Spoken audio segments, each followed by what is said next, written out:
Bismillahirrahmanirrahim. Assalamualaikum warahmatullahi wabarakatuh. Waalaikumsalam warahmatullahi wabarakatuh. Sahabat holistik yang dirahmati oleh Allah SWT, Alhamdulillah kita berjumpa kembali di channel ini. Baik, kali ini saya akan menanyakan ini Pak Puji terkait dengan keunikan keilmuan yang ada di PPHMI ini. Masya Allah, subhanallah ya.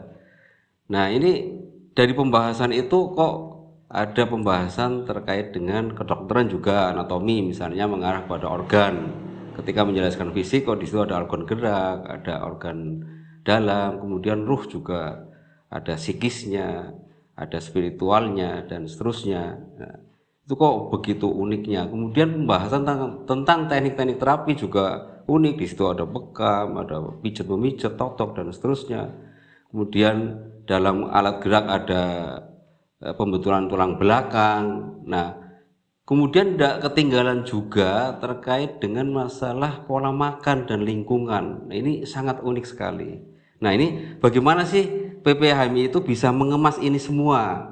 Nah, monggo silakan Pak Puji untuk menjelaskan. Terima kasih Pak. Baik, assalamualaikum warahmatullahi wabarakatuh. Waalaikumsalam. Jadi sahabat holistik, sebenarnya berangkat dari satu kalimat yang jelas yang harus kita pahami bersama, bahwa seluruh ilmu yang ada di dunia ini adalah ilmu Allah. Kalimat itu aja sudah paten lah. Poinnya itu ya. Semua ilmu di dunia ini ilmunya Allah. Kalau yang punya satu, harusnya nyambung nggak? Nyambung semua. Kalau nggak nyambung, yang aneh siapa? Manusianya. Nah, ya itu. Misalnya, kalau bahas TCM jangan bahas kedokteran. Kalau bahas kedokteran jangan bahas TCM. Kalau tibu nabawi jangan bahas TCM. Kalau belajar TCM jangan bahas tibu nabawi. Emang Tuhannya sendiri-sendiri yang buat itu? Kan tidak. Iya, betul. Nah, kalimat yang jelas semua ilmu itu milik Allah, maka tugas kita adalah mengumpulkan ilmu Allah yang berserakan di mana saja, dijadikan satu pohon ilmu. Kata kuncinya itu aja. Jadi kalau disebut unik-unik itu, misalnya dari TCM kita ambil prinsip-prinsip dasarnya yang sesuai dengan syariat, sesuai dengan hukum-hukum alam yang tidak bertentangan dengan syariat. Ya kan kita ambil. Iya. Kalau itu bisa menjelaskan, kemudian bisa kemudian dihubungkan dengan penjelasan-penjelasan, misalnya ada kedokteran atau penjelasan yang lain dari tibu nabawi, itu satu. Karena kalau lihat di bukunya Ibnu Qayyim yang disebut tibu nabawi itu ada dua. Satu yang besar, bahasa umum. Ada semua ilmu yang tidak bertentangan dengan syariat, itu tibu nabawi. Nah, yang kedua, secara khusus apa-apa yang disebutkan oleh Rasulullah dalam hadisnya.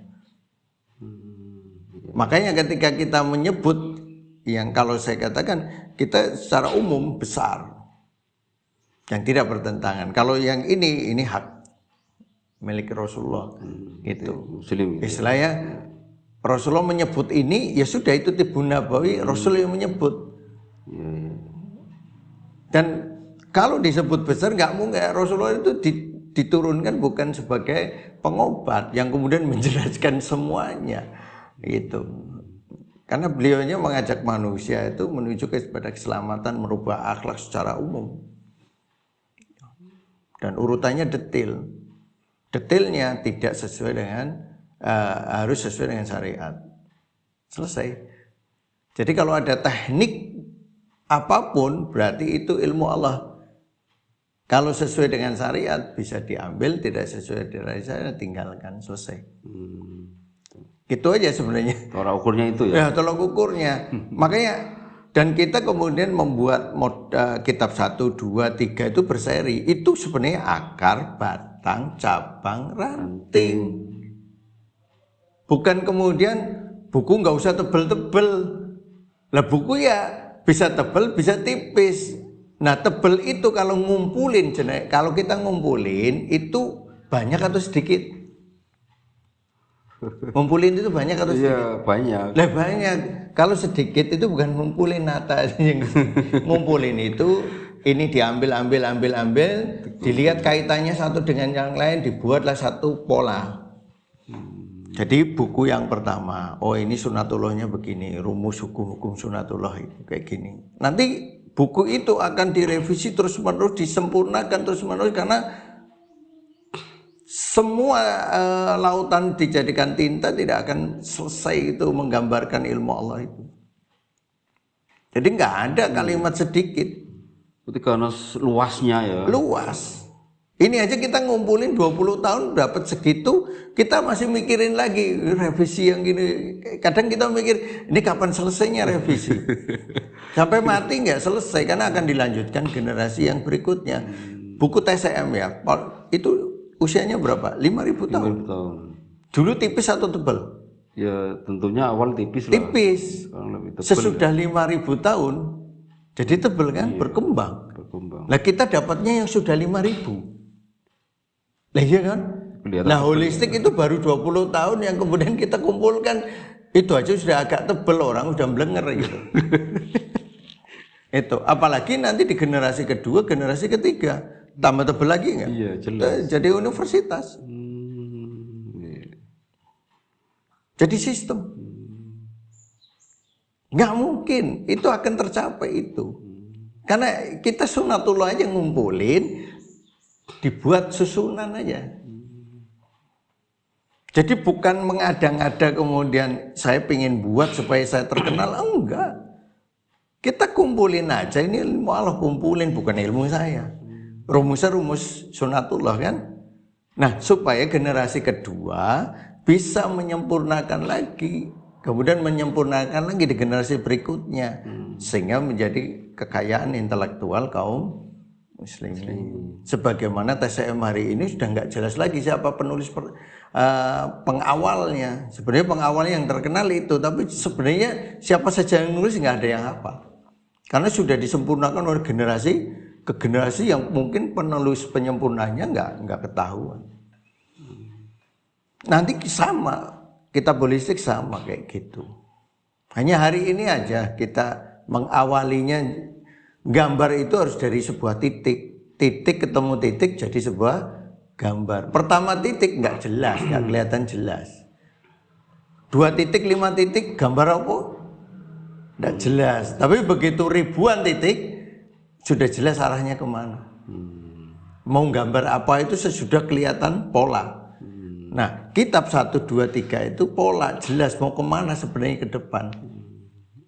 Jadi kalau menulis buku kemudian mau membuat sebuah sistem pola, itu harus jelas dari buku itu nanti kemana itu harus kebaca. Tapi kalau dari buku kemudian tidak jelas mau kemana, itu belum membuat pola, berarti polanya masih sederhana. Gitu ya. Lah iyalah. Misalnya jangan lihat akar batang, wah ini polanya, wah ini nanti bisa ini. Bagi yang cerdas loh ya, dia langsung bisa tahu. Saya kalau ketemu orang begitu ngelihat buku yang kita susun, melihat isinya, dia langsung, berarti nanti ini bisa kayak gini, langsung begitu. Tapi kalau ngelihat buku itu, kemudian nggak ngerti arahnya, saya malah bingung. Karena itu udah jelas. Kan ilmu berserakan dikumpulkan, ditata. Ketika ditata kan udah tahu stepnya mau kemana. Terus kemungkinan mau jadi apa kalau itu membesar. Tersempurnakan dalam bentuk buku yang lebih sempurna lagi. Hari ini belum sempurna. Sampai kapan, sampai kiamat nggak akan pernah sempurna. Itu. Nah, kedokteran Barat Timur itu maka nggak ada kan ilmu milik Barat dan Timur. Ilmu milik Allah. Kalau uang 1 keping itu Barat, 1 keping Timur. Kalau Timur saja laku nggak? Punya duit tapi separuh. Nggak bakalan laku. Ya kan? Iya. Tapi kalau 1 baru laku.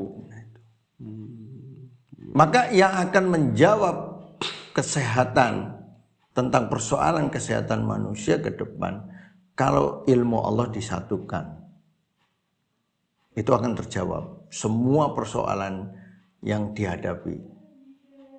Walaupun nanti jawabannya itu orang itu tidak sembuh, kalau menghendaki nggak sembuh, mau diuji dengan sakit, maka jawabannya dia apa? Bersabar. Maka dia dapat nilai sabar, masuk surga. Itu kan jawaban. Iya. Bukan kemudian akhir orang sakit harus sembuh semua. Wah, kalau sembuh semua nggak ada kisahnya kegagalan-kegagalan. Betul, betul. Maka manusia akan dianggap dewa nantinya di situ. Karena semua yang saya pegang harus sembuh dan sebagainya. Itu jawaban sebenarnya. Jadi utuh yang akan menjawab semua problema manusia itu ketika ilmu Allah itu yang berserakan, disatukan, kemudian dibawa kepada apa yang Allah dan Rasulnya mau. Itu aja. Gitu ya. Jadi kalau konsep yang sudah disampaikan tadi sebenarnya sudah runtut ya. Runtut jelas itu ya. Ilmu Jadi, di akar, batang. Kalau yang mau ngelihat ya buku itu, ngelihat seperti pohon, dia akan tahu mau kemana, mau jadi apa, kemungkinan besarnya kayak apa. Dia akan tahu. Walaupun yang membesarkan bisa jadi bukan kita, Iya, iya, iya. tapi generasi berikutnya. Itu. Tapi kalau nggak bisa membaca atau tahu tapi tidak mau menerima, ya lucu lah. Aneh gitu. Aneh aja gitu. Ya, demikian sahabat holistik, itulah pola-pola bagaimana mengemas dari semua berbagai konsep pengobatan itu yang sudah dijelaskan oleh Bapak Puji Hartanto. Nah, mudah-mudahan bisa dipahami ya, sehingga ruh kita itu ketika semua dikembalikan kepada Allah, insya Allah nanti akan ada titik temu. Demikian, kurang lebihnya mohon maaf. Assalamualaikum warahmatullahi wabarakatuh. Waalaikumsalam.